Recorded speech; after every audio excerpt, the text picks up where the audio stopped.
19 और आज का मतदाता टीवी में चार्टर्ड अकाउंटेंट अर्जुन गोयल जी, आपका स्वागत है। नमस्कार सर। नमस्कार सर। सर, आप बहुत स्मार्ट लग रहे हैं और बहुत युवा हैं। सर, सवाल ये है कि अभी देश की अर्थव्यवस्था को मजबूत करने के लिए 10 दिन पूर्व वित्त मंत्री सीतारमण जी ने एक बजट जनमानस के समक्ष पेश किया। मैं चाहता हूँ कि कैसा लग रहा है आपकी नज़रों में उस बजट के बारे में, क्या आपका आकलन है? नमस्कार sir, thank you for inviting me for this wonderful invitation of this budget session. As far as concern about this budget, definitely ये बजट भारतीय अर्थव्यवस्था को मजबूत करने के लिए है। विकसित भारत के लिए गवर्नमेंट ने अपना विज़न क्लियर करा है, जिसमें गवर्नमेंट ने अपना MSME sector, small medium sectors और स्टार्टअप्स और मीडियोकर फैमिलीज़, जिनको जो भारत की मेजर पॉपुलेशन है, उनको स्ट्रॉन्ग करने के लिए बहुत सारे न्यू प्रोविज़न्स, न्यू डेवलपमेंट्स और न्यू डायरेक्शंस लेकर आए हैं। अगर मैं पहले बात करूं MSME सेक्टर्स की, MSME सेक्टर्स में इस बजट के अंदर गवर्नमेंट ने बहुत सारी लिमिट्स चेंज करी हैं। लाइक पहले माइक्रो स्मॉल इंटरप्राइजेस की जो लिमिट थी, थ्रेश होल्ड लिमिट्स थी, वो कम थी। अब इस बजट में उन्होंने उस लिमिट्स को बढ़ा दिया है, जिसकी वजह से जो हमारे जो स्मॉल एंटरप्रेन्योर थे वो उसमें जिसमें फॉल नहीं कर पाते थे, अब वो उसमें भी वो फॉल कर पा रहे हैं। As far as concern about the others, अब जैसे वो कोई भी इंटरप्राइज जो पहले माइक्रो इंटरप्राइज में नहीं था, पहले वो स्मॉल में था, वो स्मॉल से माइक्रो में आ गया। उस वजह से गवर्नमेंट ने अपनी क्रेडिट स्कीम्स बढ़ा दी हैं, जिसके अंदर उनको अब लोन की वैल्यू ज़्यादा मिल जाएगी। और उसके बाद जैसे जब उनको लोन की टैक्सेशन की सुविधा भी मिलेगी, उसके साथ साथ उनको गवर्नमेंट अपने बिना कोलेट्रल के अपने लोन भी दे रही है, जिसकी वजह से उनको अच्छा अपना बिजनेस को इम्प्रूव करने के लिए उनको फंड्स अरेंजमेंट होंगे। साइड बाय साइड उन्होंने स्टार्टअप्स के ऊपर इस बार काफ़ी बड़ा चेंज करा है, अबाउट टू 5 ईयर्स। अभी लास्ट स्टार्टअप की जो लिमिट है वो 1 अप्रैल 2025 को ख़त्म होने वाली थी, जिसको बढ़ा के 1 अप्रैल 2030 कर दिया गया है। और साथ ही साथ अब जो भी स्टार्टअप नए 1 अप्रैल 2030 से पहले बनेंगे, उन्हें 10 साल के ब्रैकेट के अंदर 3 साल की एक डिडक्शंस उनको मिलेगी। तो at the same time what I learn about the budget, जो मैंने बजट पढ़ा है, उसके अंदर उन्होंने जो भी एक्सपोर्टर MSME हैं, जिनका काम ही एक्सपोर्ट करने का है, उनको उन्होंने 20 करोड़ रुपए तक का बिना कोलेट्रल का टर्म लोन देने की भी एक सुविधा बनाई गई है, जो पहले कभी नहीं था। इसके साथ इन्होंने न्यू स्कीम लेकर आए हैं, जिसके अंदर जो फर्स्ट टाइम महिलाएं हैं, जो फर्स्ट टाइम अपना बिजनेस स्टार्ट करेंगे, गवर्नमेंट ने उनको बिना कोलेट्रल के 2 करोड़ रुपए तक का 5 साल का लोन देने की एक नई योजना लेकर आए हैं इस बजट के अंदर। इसके साथ साथ गवर्नमेंट ने यह बजट के अंदर निर्मला सीतारमण जी ने बोला है कि हमारा जो टोटल MSME सेक्टर है, वो टोटल एक्सपोर्ट का 45% कंट्रीब्यूट करता है हमारी इकोनॉमिक में। GDP का 30% अप्रोक्स वो कंट्रीब्यूट करता है। साइड बाय साइड उन्होंने MSME सेक्टर के अंदर 27 न्यू बिजनेसेस को ऐड करने का ही प्रपोजल रखा है, जिसकी वजह से जो अभी तक हमारे MSME में फॉल नहीं करते थे, लेकिन उनका बिजनेस साइज छोटा था, अब वो जैसे ही वो MSME में फॉल करेंगे, डेफिनेटली उनको गवर्नमेंट की सारी MSME वाली स्कीम्स का फ़ायदा मिलना स्टार्ट हो जाएगा। तो हाँ, बताइए प्लीज़। बोले सर, बोले।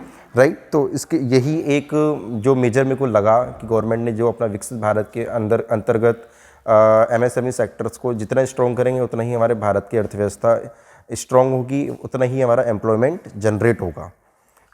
सर, आपने बोला एक्सपोर्ट पर फोकस किया गया है। 15 साल मोदी का कार्यकाल चल रहा है, उनका जो विज़न में भारत देश आगे बढ़ रहा है, लेकिन जो आम जनता का सवाल है, इसलिए मैंने पूछना चाहता है कि क्या वजह है कि इतना अच्छा काम होने के बाद, इतना इंफ्रास्ट्रक्चर पे काम हो रहा है, इतना सभी चीज़ों पे हो रहा है, लेकिन डॉलर के मुकाबले रुपया मजबूत नहीं हो रहा है। कहाँ कमी रह जाएगी? डेफिनेटली एक्चुअली क्या है, डॉलर के मुकाबले जो रुपये जो गिरता जा रहा है या वो स्ट्रॉन्ग नहीं हो रहा, उसका मेजर कंसर्न सिर्फ इंडियन मार्केट नहीं है, उसके अंदर ग्लोबल मार्केट भी कंट्रीब्यूट करती है। आप अवेयर हैं, पिछले 3 साल से रूस यूक्रेन युद्ध, फिर साथ में बीच में इजराइल और हमास का युद्ध स्टार्ट हो गया था। तो definitely it is just nothing but to crude oil, कि जिसके पास क्रूड ऑयल का जो पूरा अपना स्टॉक है, वो अपने हिसाब से रेट को आगे पीछे करता रहता है। तो डेफिनेटली गवर्नमेंट ने काफ़ी स्ट्रॉन्ग करा है। अगर हम इंडिया से बाहर जाके बाकी एशिया की कंट्रीज़ देखें, वहाँ पे उनकी लोकल करेंसी डॉलर के मुकाबले बहुत टूटी है, बट इंडिया की अगर हम परसेंटेज वाइज देखें तो वो फिर भी उतनी परसेंट नहीं टूटी है, या डेफिनेटली इट इज़ डिक्रीजिंग। इतिहास में सबसे मतलब निचले पायदान पे तो है।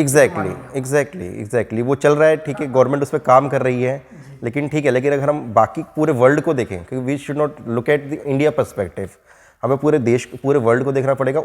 उसके पर्सपेक्टिव से इंडिया जितने परसेंटेज रुपया टूटा है और अदर कंट्री उससे डेफिनेटली मल्टीपल टाइम्स टूटी हैं। सर जैसे हम जीडीपी की बात करते हैं, बहुत वर्षों से सुनने में आ रहा है कि हमारी जीडीपी दर जो है जितना होना चाहिए था उतना नहीं हो पा रहा है। इस बजट से एक चार्टर्ड अकाउंटेंट के रूप में क्या आकलन लगता है कि जीडीपी दर कितना बढ़ेगा?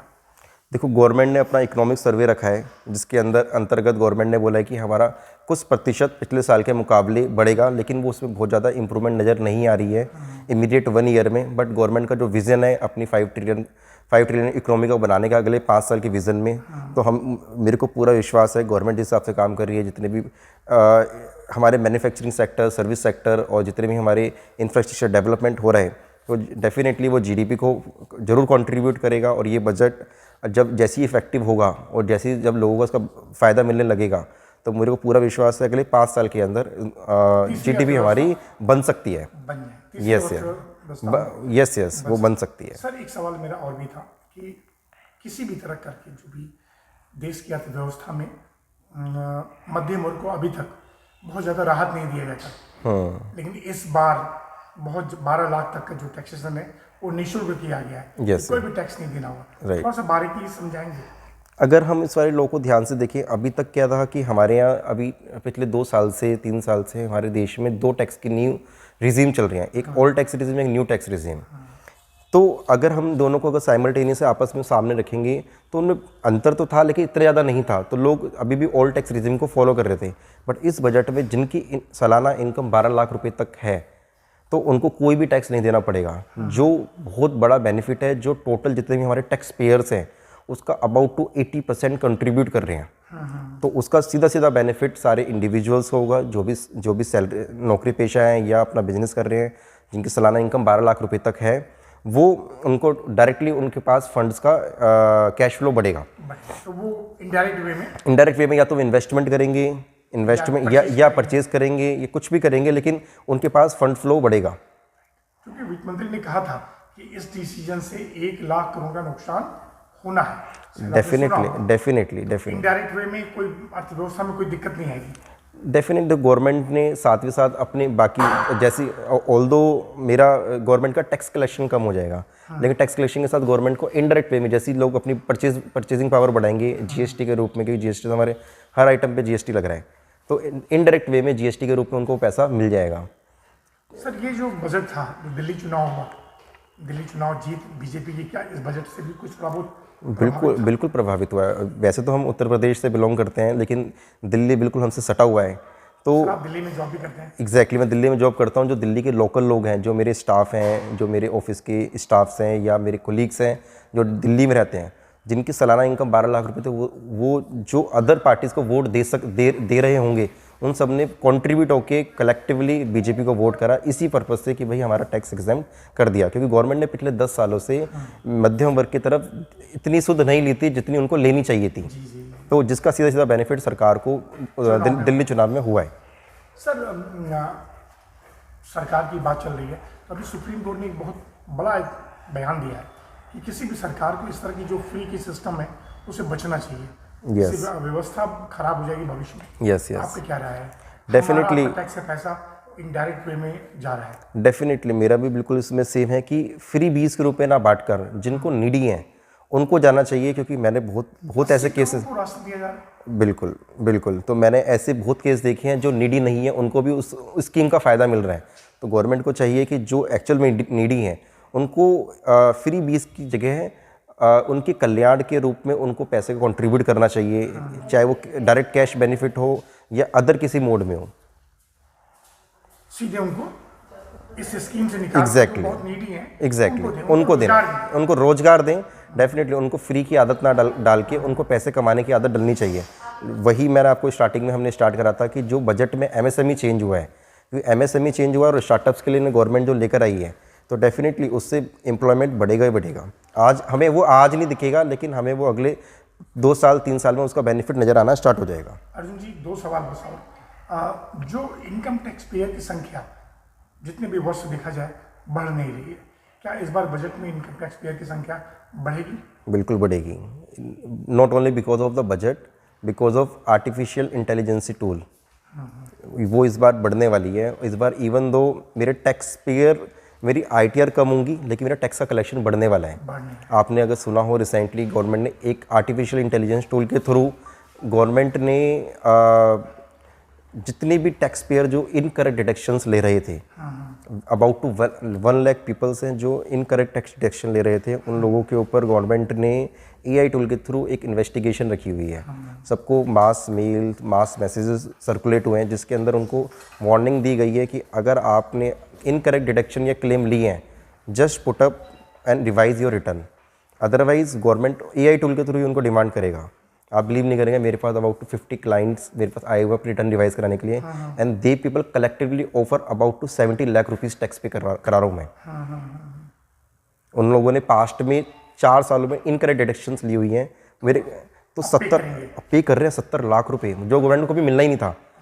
तो वो मेरे को लगता है कि जो गवर्नमेंट ने 1 लाख करोड़ का नुकसान वहाँ पे कर रही है, वो यहाँ से कमा भी रही है, तो ओवरऑल कंट्रीब्यूशन पे कोई इफेक्ट नहीं पड़ेगा। सर एक हमारा बड़ा पेचीदा सवाल है, जो स्टार्टअप को या MSME सेक्टर के काम करने में लोगों को जो लोन बगैर किसी उसका दिया जा रहा है, बगैर किसी सुरक्षा के, कैसा मतलब आपको लगता है कि वो बिल्कुल जस्टिफाई होगा? देखिए डेफिनेटली कोई दिक्कत तो नहीं आने वाली? देखो बहुत सारे आपने देखा होगा, नीरव मोदी या और बहुत सारे नाम हैं। मेरे को लगता है डेफिनेट दिक्कत आएगी, लेकिन वो टोटल अर्थव्यवस्था का 1 या 2% होगी, और गवर्नमेंट हमेशा 1% मार्जिनल रेट लेके चलती है कि जितना भी लोन कंट्री डिस्ट्रीब्यूट कर रही है उसका 1% लॉस हो सकता है। But at the same time government ये भी देख रही है कि सिर्फ वो 2% के लॉस की वजह से एम्प्लॉयमेंट जनरेट कर रही है, इनडायरेक्ट वे में GST कलेक्ट कर रही है, अपनी GDP ग्रोथ कर रही है। 2% loss is not a big job to the government. संभावना है, यस, संभावना बिल्कुल होती है। आप चाहे बड़े लोन दो, छोटे लोन, कहीं ना कहीं ढूंढ लेगा, बिल्कुल।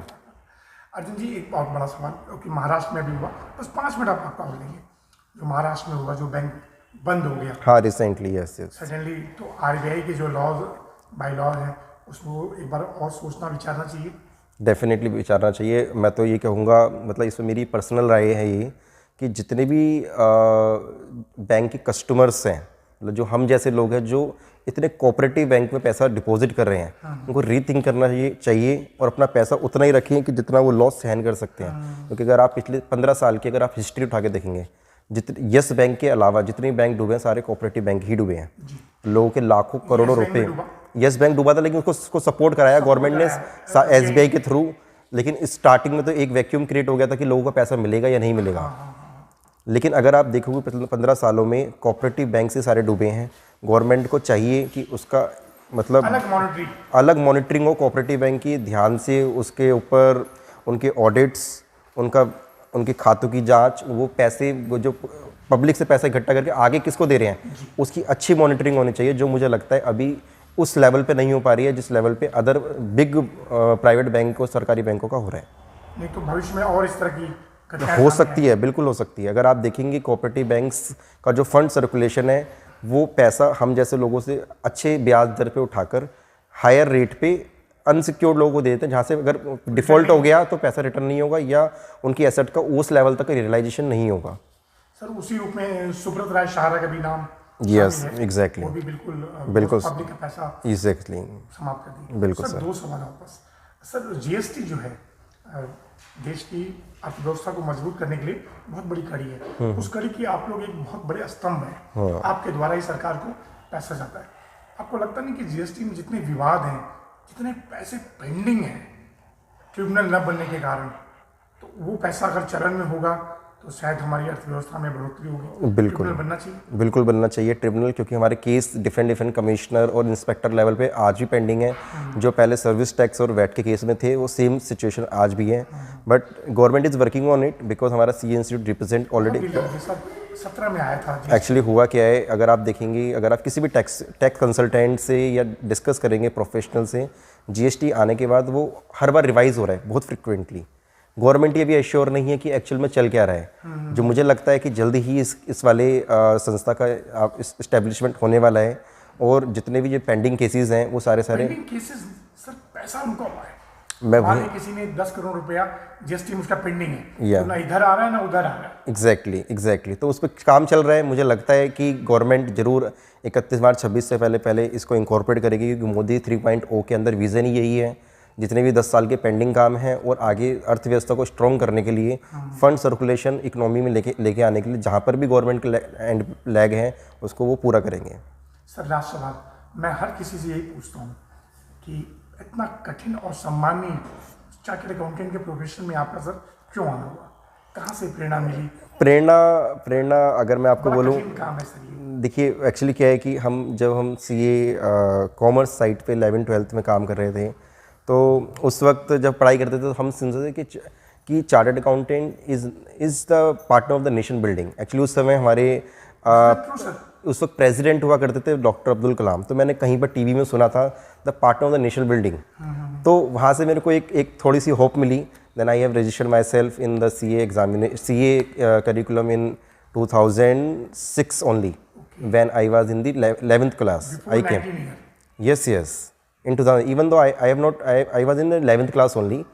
तो I have myself registered with the, even though मुझे नहीं पता था CA क्या होता है, बट डेफिनेटली करते करते धीरे धीरे पता लगा CA की क्या वैल्यू है, क्या जब हम अपने सीनियर चार्टर्ड अकाउंटेंट से मिले, CA की अलग इमेज है, अलग उसकी मार्केट है, तो वहाँ से मेरे को पूरी प्रेरणा मिली। तो इस टफ कोर्स होता इसके लिए आपने किया। यस। और सर सबसे बड़ी बात है, MBBS का पेपर लीक हो जाता है, SSC का पेपर लीक हो जाता है, लेकिन आज तक मैंने नहीं सुना कि चार्टर्ड अकाउंटेंट का परीक्षा का पेपर लीक हुआ हो। यस, इसके लिए आपका संस्थान बिल्कुल सराहनीय है, राइट सर, सम्मानीय है। Exactly sir. Sir Nanda ji भी प्रेसिडेंट बने, उनको क्या शुभकामना देंगे? बिल्कुल सर, उनको बहुत बहुत शुभकामनाएं। मेरे पर्सनल रिलेशंस हैं CJ नंदा सर से, हम बहुत क्लोजली मिलते रहते हैं सेमिनार्स में और इन पर्सनल विजिट। तो definitely he is a very nice person. हमारे मतलब लोकल पर्सन ही हैं दिल्ली NCRs के, और डेफिनेटली वो इंस्टीट्यूट को अगले स्टेज पर ले जाने के लिए पूरा भरपूर काम करेंगे, और जो भी गवर्नमेंट और इंस्टीट्यूट के बीच में जो भी चैलेंजेस आ रहे हैं उन सबको वो फुलफिल करेंगे।